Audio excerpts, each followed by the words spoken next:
In this video, I am going to be breaking down Cooper Flagg and how he is able to play and potentially play at the NBA level. This is a video where it's going to be a scouting report on how he plays, but you are going to be able to learn how he plays so that you can incorporate what he does into your game if you are a player. So let's get down and let's check out Cooper Flagg. One thing that he is used for a lot, especially when it comes to Duke, is his ability to set that screen. And if we put this into slow motion, when he sets that screen, a lot of the times he doesn't set it straight up so that it is impossible for the defender to get by. He kind of brushes it off early a lot of the times. Now, is this going to work at the NBA level? We do see it quite a lot there. And it is generally used when your defender is too far to the left and you kind of just cheat off towards that three-point line. And that's essentially what happens right here, except he needed to pop quite a bit more so that he could get more of a gap between himself and his defender. However, he does pop at this time right here, and his defender is straight up. There's a great lane right here that he could be able to drive through, because if this guy does drop to help, that's a kick-out pass to this player. So technically, this guy has to stay home, which means that there is a massive lane right here. And if he comes to help, Mulwaj is right here in the dunker spot. Well, now, if we can fast forward quite a bit, he allows this guy to now clog up some space. But this is actually not that bad of a play, because now this defender is cheating. He understands that there's a massive lane now here, especially with a mismatch in this spot if they were to switch. And now that allows the massive gap right here for Cooper Flagg to be able to shoot the ball from, which is exactly what he does.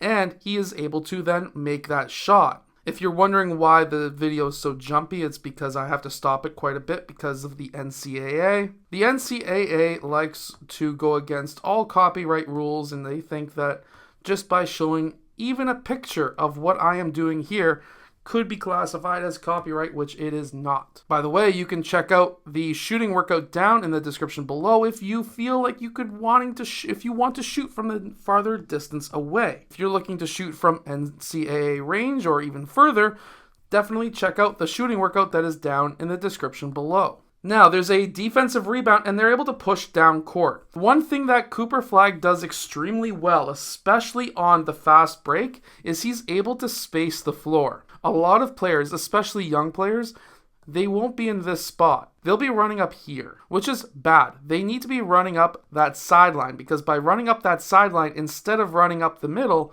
this is giving a better option to be able to pass, but also it's taking your defender away from the middle of the court. And then, once they get down roughly to that free throw line extended, that is when he starts cutting in. Now, in my opinion, if you're a really good three-point shooter, you should be going out to this corner. And in the NBA, they will be looking to space that floor. I understand why he's cutting in. This is a great option. He's got a height advantage. But at the NBA level, he is most likely going to be leaking out towards the corner, because what's going to happen is this guy is going to collapse these three defenders, and then he needs options out in the corners to be able to kick to, so that they can have that open three-point shot. Early shot clock threes with rebounders is what the NBA is looking for right now. However, he gets to the rim, they pass the ball off, and then he's able to score at the rim. Now, right here, they're coming down with numbers. It is essentially a 4-on-4 situation, but this is a much shorter player than who Cooper Flagg is, and he's got a little bit of a weight advantage as well. So right now, he does a push cross towards that right side, and he's created that gap. What he's really looking at is the defenders. The reason why he didn't go this way is because there's two defenders on this side. This guy could essentially help, and he could essentially drop. So we don't want to have two defenders who can guard you, because you already have one. If you take this side, there's only one guy over here, and because this is the strong side lane, or ball side lane, the corner defender cannot come and help, which means that this lane is going to be wide open to take. As an offensive player, you need to be able to scan the whole court and understand where your defenders are and where the best areas to attack. And he's able to do that right here. When he attacks, he's able to stop early, and now he's essentially posting up his man. See, the guy was fast enough. He was able to get in front of Cooper Flagg. You can't just continue to bulldoze over. There would be a foul on somebody and an injury opportunity. We do not want that. So he posts up his man. He's got the height and weight advantage. He does a quick 2-foot jump stop right here. Fantastic. This is what you're looking for. He has great footwork. This foot then pivots towards the basket, which is exactly what you want. This now gets his back to his defender, and then he's able to then lay up that ball. One thing that he is really good at is playing defense from behind. He's able to time a lot of these shots. Now, of course, it does help that he's got really good defensive teammates around him. However, he's able to time these blocks. We can see right here going off 2 feet, so he's nice and balanced. He is not going to be jumping into that offensive player, and then he's able to get that block from behind. Anytime that you can time up blocks, anytime that you continue to play defense once you get passed by, you are going to be a very good defensive player at the NBA level. Now, this is a play that's used quite a bit at the NBA level, but also at pretty much any pro or college or even high school level. It's horn, screen, and roll. Very simple. There's a screen and roll on either side. Cooper Flagg has the opportunity to go right or left. And then what we see is, of course, we'll fast forward this just a bit. They get the screen on the right side. He attacks the basket. Now, big man is stuck back. He is going to be helping out. This guy is unable to help. He is ball side corner. He cannot help. If he helps, this is a wide open 3. Nobody wants corner wide open 3s at the NBA or college level. Now, both of these guys pop. This could have been a little bit better over here just to space these two guys out. However, as you can see, Malawash's defender is able to now come down and play help defense on Cooper Flagg. Cooper Flagg is attacking, and you have to understand in this situation, obviously you need to be low. He's pretty low right here. He's got his shoulders over his knees, over his toes. That's exactly what you want.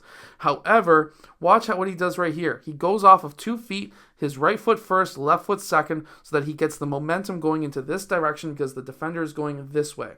You have to be able to read defenders, especially at the NBA level. And by reading defenders as he does right here, he is able to cut past that player, gets that contact onto the chest. This is very important. Being able to make this contact like that is going to be able to create the separation that he needs, potentially gets the foul called by the ref, which didn't happen.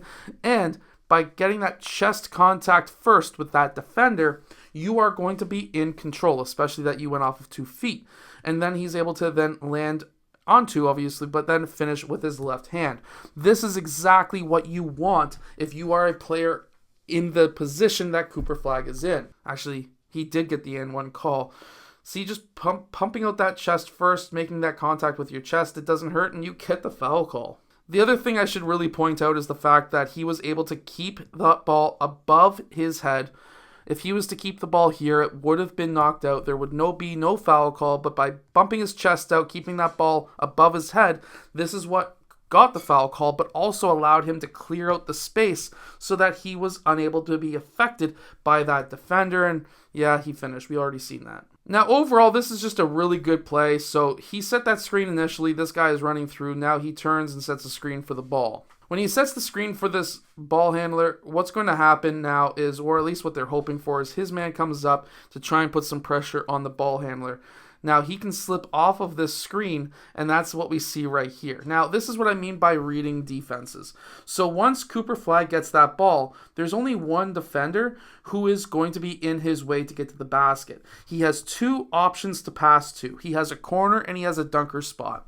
Now, at this point, he has to have his head up, and that's exactly what he does. He's scanning the court. It's a 3-on-2 situation where he's got 2 guys and then himself versus these 2 defenders, and he has to be able to read these defenders as if he is an absolute pro. And what I mean by that is when he goes up, he needs to be able to read, okay, is this guy defending me? Is this guy dropping fast enough? Now, if this guy can block me, should I pass to Malawash or should I pass to, I think, what looks to be Knoopel into the corner? Now, this all comes down to a quick split-second decision. Who do I make that pass to? Well, this drop man wasn't fast enough. Obviously, massive height advantage. Let's just send up the lob because now this guy is stuck in no man's land and doesn't know what to do.